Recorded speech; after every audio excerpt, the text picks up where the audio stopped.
पाकिस्तान मुस्लिम league नून और MQM का मिलकर इलेक्शन लड़ने का ऐलान।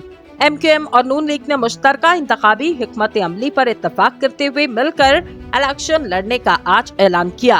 साबिक वज़ीर-ए-आज़म शहबाज शरीफ की दावत पर खालिद मकबूल सदीकी की सरबराही में MQM के वफ्द ने रायवंड में मुस्लिम लीग नून के कायद नवाज शरीफ से मुलाकात की। MQM के वफ्द में खालिद मकबूल सदीकी, फारूक सत्तार और मुस्तफा कमाल शामिल थे, जिनकी नून लीग की जानिब से मुलाकात में शहबाज शरीफ, मरियम नवाज, ख्वाजा साद रफीक और परवेज रशीद शरीक हुए।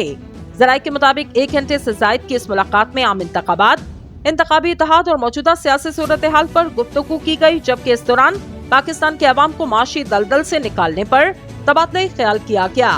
MQM के जराये के मुताबिक नवाज शरीफ ने सिंध की इब्तर सूरत हाल, मरदमशुमारी, हल्का बंदियों पर MQM के मौक़िफ़ की तायद की। लाहौर में नवाज शरीफ से मुलाकात के बाद MQM और नून लीग के रहनुमाओं ने प्रेस कॉन्फ्रेंस की, जिसमें साद रफीक ने कहा 1.5 साल कबल MQM से सियासी इत्तेहाद हुआ, तभी आज वाला इत्तेहाद तय पा गया था। 8 फरवरी का इलेक्शन रवादारी के माहौल में लड़ने जा रहे। इस मौके पर फारूक सत्तार ने कहा, मुल्क के तमाम मसाइल का हल किसी एक जमात के पास नहीं, कौमी मईशत की बात हो या कौमी सियासत की, कराची का किरदार हमेशा अहम रहा।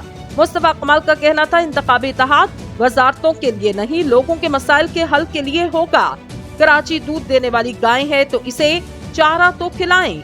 2013 में कराची की 20 में से 17 नशिस्तें MQM ने जीती। हम 2013 वाली अपनी पोजीशन पर वापस जाएंगे।